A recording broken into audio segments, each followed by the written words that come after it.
Serafina's POV. Nang mabasa ko ang text ni Vile, namumula ako sa inis. Pinakalma kong sarili at sumubad din sa mga kagrupo ko kung saan kami pupunta. Ang ganda talaga dito. Masayang wika ni Chloe nang makarating kami sa dagat. Ang sarap maligo, no? Usal ni Canon habang nakapamulsang nakatayo sa gilid ko. Guys, maganda dito. Hali kayo. Maganda nga. Nakaka-relax. Magdadapit hapon na rin kasi. Hindi ako nangangamba pa dahil alam naman ni Vile kung nasan ako. Bahala na ako anong mangyayari pag uwi ko. Umupo muna ako sa isang batuhan. Tiningnan ko pa ang kinauupuan ko. Hinahangin ang buhok at hindi ako nakangiti. Masaya ako sa nakikita ko ngayon. Ang sa pakirap pinamdam. Yung alon na maririnig ang bawat hampas sa bato. Ang mga hangin na amoy alat pero nakaka-relax. Napatingin ako sa gawin ng grupo kong maingay at para nagkakatuwaan. Sa unahan ko'y nakaupo si Chloe na nakangiti, nakatingin sa isang tao. Napatingin ako sa dagat at napaka-asul niyon. Di gaanong masakit ang sikat ng araw dahil magdadapit hapon na. Maraming bangka. Maingay pero nakakatuwang pagmasdan. Gusto ko ulit marating sa ilalim ng parte ng dagat, even though I'm not a good swimmer. Di talaga ako marunong lumangoy. Dinadala kasi kami ni Papa sa malalim na parte kasama ni Mama, gamit ang yacht nito nung nabubuhay pa si Mama. Napangiti ako ng mapait sa alaalang yon. Ate Sarah, Chloe, Jeroff, Canon, Clarissa at ako, arat girls? Usal ni Katie. Anong girls? Mukha ba akong babae? Inis na wika ni Canon at tinawanan lang ng malakas na Jeroff. Siyempre, honey, magkauri tayo. Uri ng panlapi? Sarcastic na wika ni Canon na nakangwi dahil nahaplos ng braso niya ni Jeroff. Oo, panlapi sa labi mo. Pigilan niyo ako, ililibing ko to ng buhay. Nanggigigil na wika ni Canon na ikinatawa namin. Napatingin ako kay Kael na may maliit na ngiti sa labi habang nakatingin sa amin.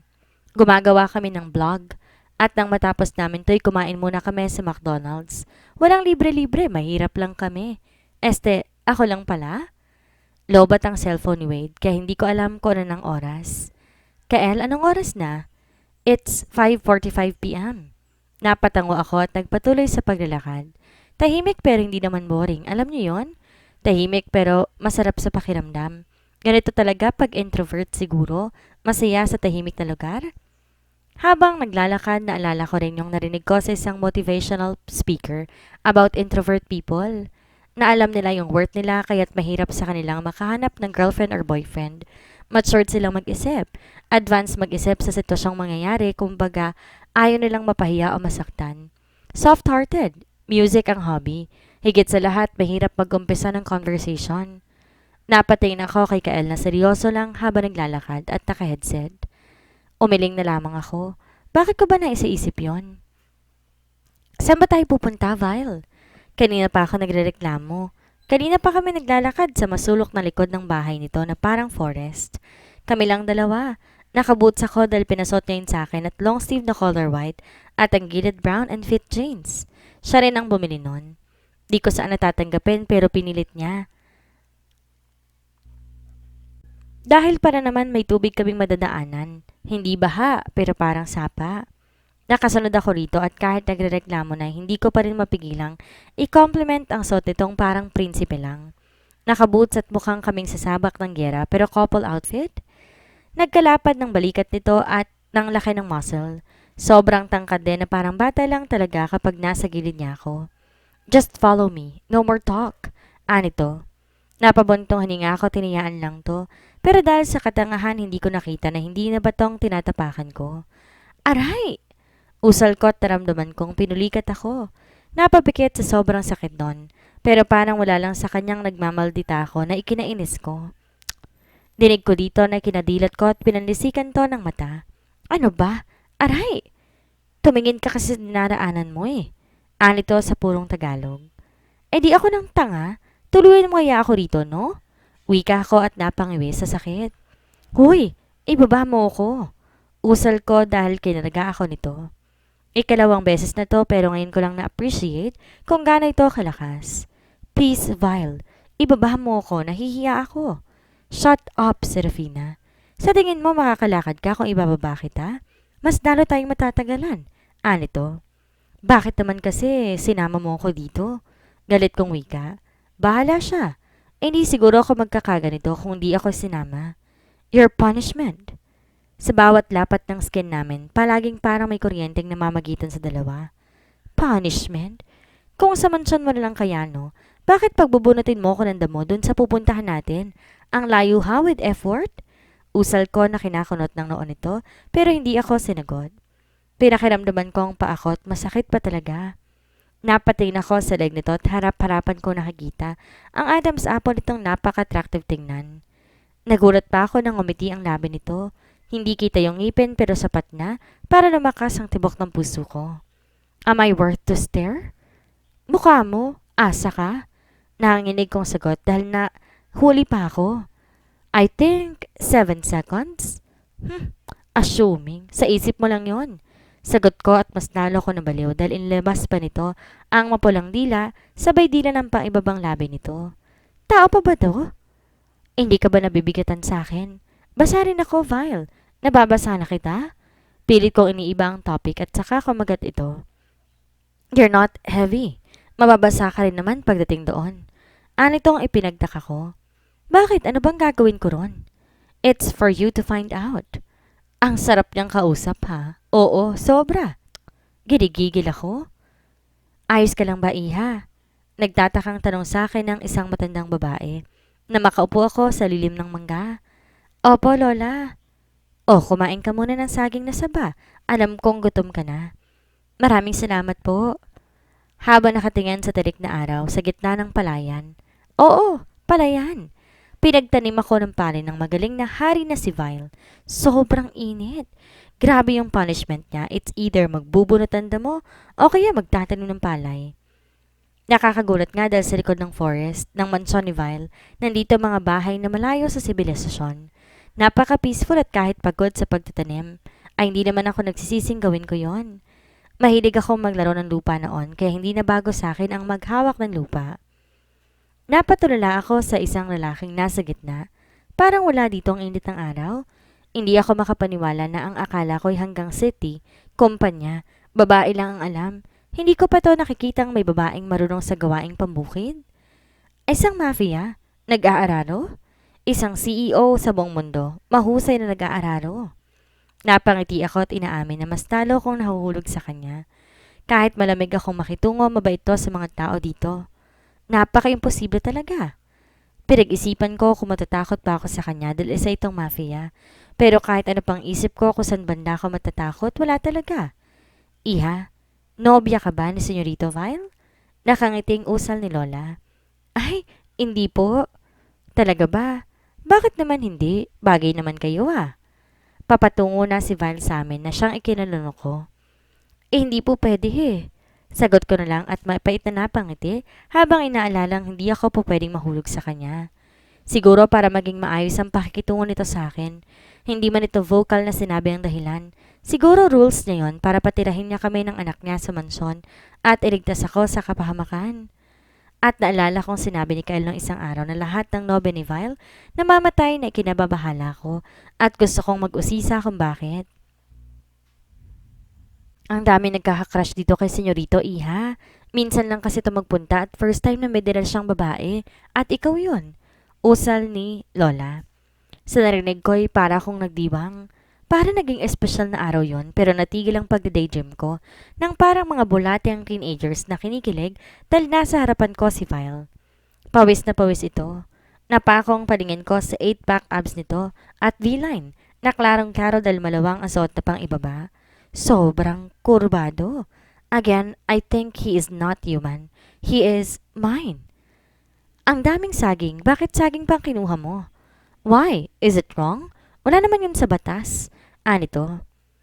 Umikot na ang mata ko na nakatingin pa sa braso nito. Bakit ba napapansin ko sa kanya ngayon ang katawan niya? Kahit na, kita mo may kagat na? Sagot ko at nang ma-realize na sinabi ko, nag-init ang pisngi ko. You like banana? Tanong nitong nakatayo pa rin at pinangalandakan ang katawan nito. Magpihis ka nga. Yes, Your Majesty. Nito sabay wink sa akin. Hoy, si Vile ba to? Your Majesty, ha? Nakita ko nang isinuot nito ang isang t-shirt na bigay ni Lolo Tasio na parang damit lang din naman ito. Napatingin ulit ako sa malaking palayan at sa mga oras na yon para nakaramdam ako ng totoong saya. Oo, gusto ko ng banana, lalo kapag igigisa o hahaluan ng sugar. Is it delicious? Tanong nito. Ganitong vial ang gusto kong makita. Kahit malamig makitungo, ay magugustuhan ko pa rin siya. Yes, gusto mo lutuan kita? Can you cook for me? Anito na sinisiguradong gagawin ko nga iyon. Yup, but I have a banana too. You want to taste it? It's better than a normal banana, he said while there is a playful glint in his eyes. What do you mean? You will be satisfied with my banana? He said and I can hear his chuckle. Where? Tiningnan ko siya at nagdamang paningin namin sa isa't isa. Nakita ko ang pagtingin to sa ibabang bahagi ng katawan nito na kinasunod ko ng tingin dito. Vile! Sigaw ko nang ma-realize ang sinabi nito habang nagtatabon ako sa mukha ng palad ko. Ayoko magmura, pero palagi na lang ako inaasar ng lalaking to. Akala ko naman kung anong banana lang. Jewel's POV. Nandito ako sa harap ng mansyon ni Vile. Hindi ako titigil hanggat di nakukuha ang loob nito. Alam kong magkatunggali sila ng stepdad ko at tamang-tamang plano kong to para magkaayos sila. Aakitin ko siya sa ayaw at sa gusto niya. Sa kanya lamang ako ganito. Nababaliw ng husto kahit di naman palagi nag-uusap. Maganda ako, mayaman, sexy. Ano pa bang hinahanap niya? Am I not worth to be his wife? I want him to be mine, alone. Mataas ang kumpiyansa kong lapitan ng kinaunang ranggo sa mafia. Nakakatakot man pero mas nangungunang emosyon ko. Also, walang alam si dad sa pinagagagawa ko. Mas lalo kong paghihigpitan noon. Swerte ko talaga sa daddy ko. Sa amin na talagang atensyon niya tulad nung una na palang wala lang ako rito at si mommy lang pinagtutuunan niya ng pansin. Pero ngayon, I can feel his fairness towards me. Naka-shades ako ngayon, isang fit gold dress ang suot ko at stiletong nababagi rin sa suot ko. Nag-vibrate ang cellphone ko kaya kinuha ko ito sa Elving bag at nakita ko rin ang isang text sa company ko. Good morning, ma'am. The files are on your desk. If you have any concern, just tell me. Thank you. Di ko na lang yun pinansin at pinasok na ulit sa bag. Napalingon ako sa kabuuan ng bahay. Sobrang layo ng mansyon at sobrang laki. Mas malaki pa sa mansyon namin. Pero kung sa kanya lang din naman ay papayag ako basta makasama ko siya. Miss, we haven't received a permission for you to get inside here in the mansion. Napalingon ako at sa nagsalita. Yun yung lalaki may shades at mukhang butler. Tama, nakita ko sa template nito ang butler 4. Palihim akong napangiti dahil mainit at mamataas na mukhang fern sa bawat gilid ng daan hanggang sa gate ng mansyon. Kapag pupunta kasi ako rito, madadaanan pang mahabang daan na gawa talaga sa semento. Really? I think Vile did not tell you that I'm going here. Sagot ko at klasik na ngumiti sa butler. I am sorry but you're not getting in? Anito na ikinainis ko. Why? I have something important to tell to Vile? Madali talaga ako mainis. Hindi ba ako nito kilala? Lahat ay nirespeto ko pero itong lakas ng loob. Isa lang siyang hamak na butler. Senyorita have something important to do too. Sagot ng bagong dating na nakita ko sa template na Butler 7.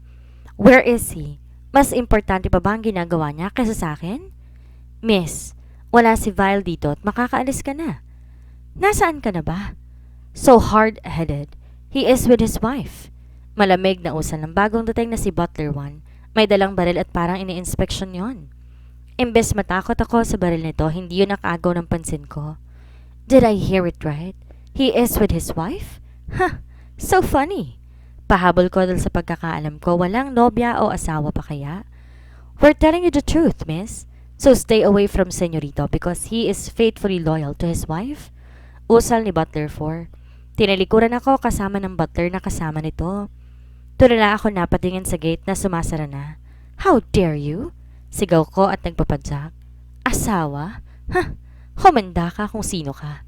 Naunahan mo pa ako? Mata mo lang ang walang latay. May iba na naman akong pagkakabalahan. Serafina's POV. Masarap, di ba? Tanong ko kay Vile habang nakatingin sa kanya ng kinain nito ang bagong luto kong saging. Mommy, I like it. It's so yummy. Wika naman ng anak ko na tumusok pa ng isa at kumain. Of course, masarap naman talaga yan kaya baka busog ka ha? Yup. Anito. Napatid ako kay Val na straight lang nakaupo. Simple lang ang pagkain na yon. Alam kong masarap pero pagdating sa kanya dapat tamang lahat. Delicious! Anito at lagay ng tinidor na gamit sa may plato na ginamit at tiningnan ko. Nakita ko pa ang pagtitig nito sa labi ko. Sabi ko sa'yo eh. Sagot ko at tumalikod para maibsan ang pagkabog ng dibdib ko.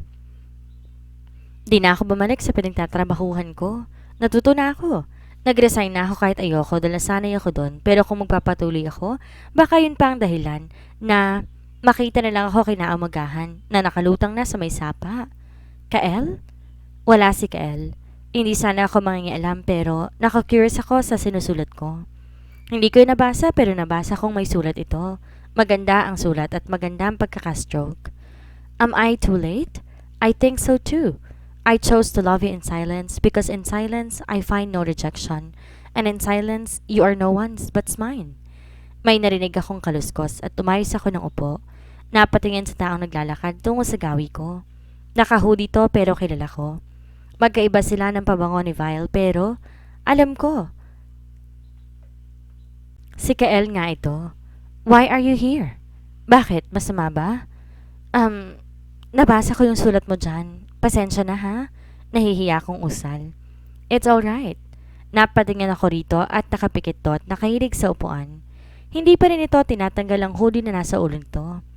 Ang swerte na nagugustuhan mo. I see the coldness to his eyes. Yeah, she really is.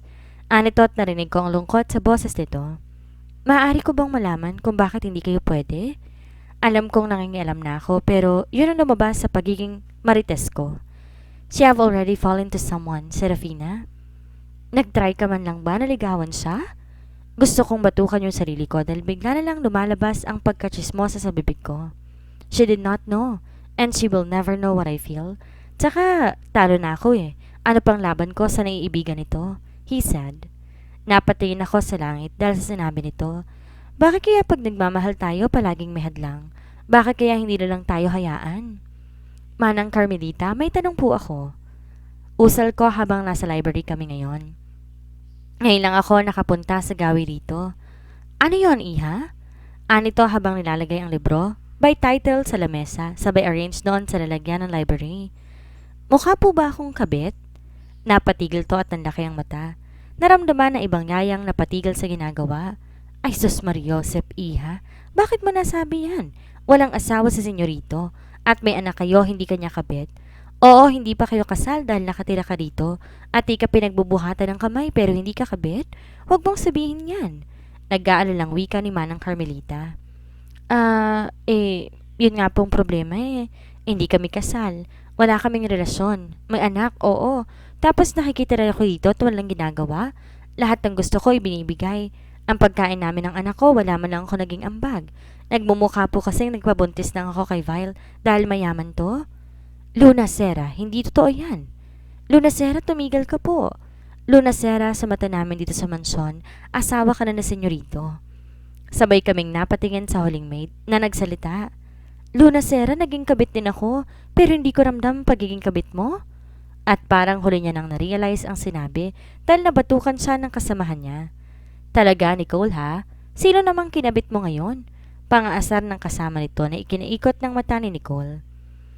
Iha, wag mo na ulit sasabihin kabit ka. Magiging kabit ka lang kung may asawa na si Senyorito Vile at obsessed na obsessed ka sa kanya kahit may asawa na ito at papatulan ka rin niya. Napatango ako at hindi na alam ang dapat pang sabihin. Ang iba may asawa at anak at nobyo na, may sense of humor din sila kaya madali kong naging close ang mga mates dito. Napatingin kami kay Kyra na umiyak na lamang bigla. Anong problema, Kai? Tanong ko sa maid na nasa gilid ko. Kyra ang pangalan, maganda at mukhang bata pa. Kasi namoroblema ako sa love life ko, pero mas nadudurog ako sa problema ng pamilya ko, lalo ng tatay ko. Bakit, Kai? Tanong ni Escaela, na maid din dito. Di ba sikat ngayon sa balita ang jeepney phase out?